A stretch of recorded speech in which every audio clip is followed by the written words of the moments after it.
उत्तर प्रदेश की विभिन्न बोलियों को, भोजपुरी, अवधी, ब्रज और बुंदेलखंडी को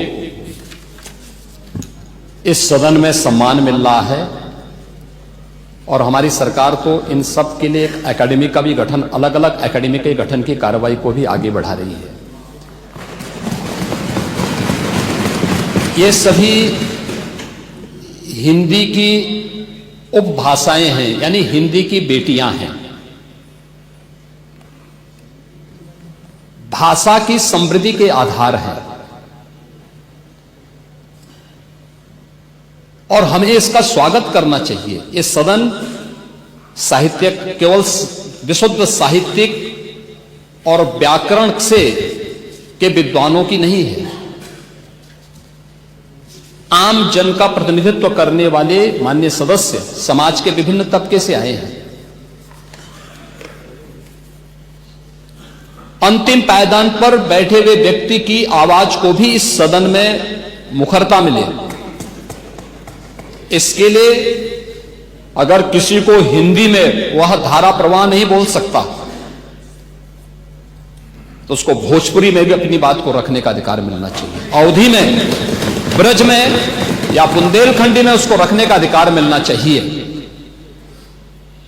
ये कौन सी बात हो गई कि भोजपुरी में ना बोले, अवधी में ना बोले, इसका विरोध अंग्रेजी का, बुंदेलखंडी में ना बोले और उर्दू की आप वकालत कर रहे हैं। ये बड़ी विचित्र बात है।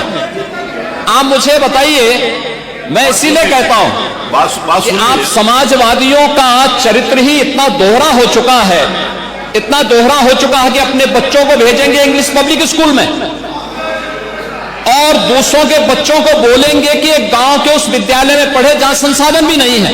ये दोहरा आचरण और जाकी रही भावना जैसी प्रभु मोररी देखी तिन तैसी, यह तो आचरण आप लोगों का है। इसीलिए आपने कल भी भोजपुरी का विरोध किया, अवधी का विरोध किया, बुंदेलखंडी का विरोध किया और आप लोग अपने दैनिक जागरण में, दैनिक जीवन में इस प्रकार के आचरण के आदी हो चुके हैं।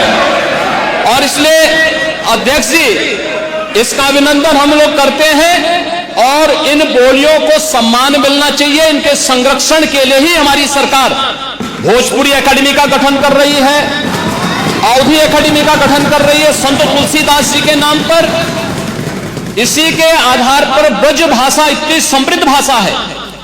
सूरदास जी ने अपनी सभी रचनाएं उसी भाषा में दी हैं। संत तुलसीदास जी ने अपनी कालजयी रचना रामचरितमानस, जो इस सदन में ही नहीं, उत्तर भारत के अंदर और भारत से प्रवासी हुए जितने भी ऐसे लोग हैं जो मॉरिशस में या दुनिया के फिजी में या दुनिया के किसी देश में गए, उनके संकट काल में रामचरितमानस ही तुलसीदास जी का अवधी भाषा में रचा गया रामचरितमानस ही उनका सहारा बना था।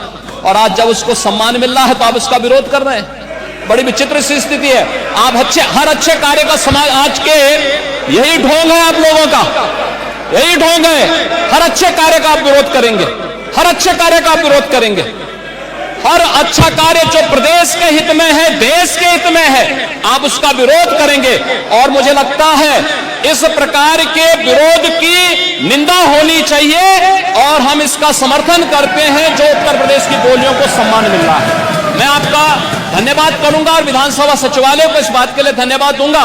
कल हम लोगों ने यहां पे इसका शुभारंभ किया, समाजवादी पार्टी ने उसका विरोध किया है और मुझे लगता है कि प्रोसीडिंग का हिस्सा होना चाहिए। इनको समाज के सामने एक्सपोज करना चाहिए। अपने बच्चों को ये लोग पढ़ाएंगे इंग्लिश स्कूलों में और दूसरे के बच्चे के लिए अगर वो सुविधा सरकार देना चाहते हो, कहते नहीं उर्दू पढ़ाओ इसको, यानी उसको मौलवी बनाना चाहते हैं, कठपुल्ला पर की ओर इसको ले जाना चाहते हैं। ये नहीं चल सकता है।